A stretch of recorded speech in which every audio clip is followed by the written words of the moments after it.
نکاح کے اندر محض تحریری ایجاب معتبر ہونے کے لیے چند شرطیں بیان کی گئی ہے۔ چنانچہ اگر کسی شخص نے تحریری طور پر ایجاب کیا، مثلا لڑکی کے نام خط لکھا کہ میں نے اپنا نکاح تیرے ساتھ کیا، تو اس ایجاب کے معتبر ہونے کے لیے شرط یہ ہے کہ یہ وہ تحریر ہو جو دو گواہوں کے سامنے مجلس نکاح میں پڑھ کر کے سنائی جائے، اور پھر اسی مجلس میں لڑکی یا اسی طریقے سے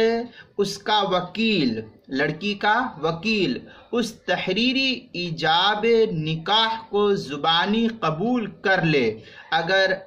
مضمون نہیں سنایا گیا تو اس صورت میں محض تحریری ایجاب ہونے سے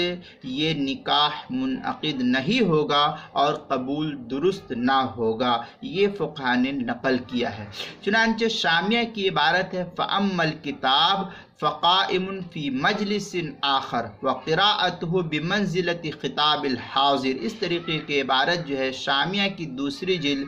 366 صفحہ جو بیروت کا چھپا ہوا نسخہ ہے اس کے اندر،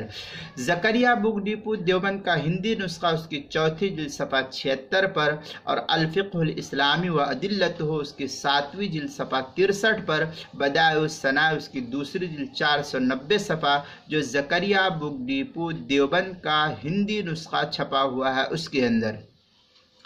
فتح القدیر جو ہندی نسخہ ہے مکتبہ اشرفی بک ڈیپو دیوبند کا چھپا ہوا اس کی تیسری جلد 189 صفحے پر، اسی طریقے سے کتاب المسائل کی چوتھی جلد صفحہ 89 پر بھی اس کو نقل کیا گیا ہے۔ بہر صورت اس کا خلاصہ یہی ہے کہ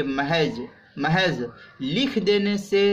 نکاح منعقد نہیں ہوگا جب تک کہ مجلس نکاح میں اس تحریر کو پڑھ کر کے نہ سنایا جائے، اور لڑکی کا جو وکیل ہے وہ لڑکی کا وکیل اس کو قبول نہ کرے۔ جب تک اس طریقے سے نہیں ہوگا،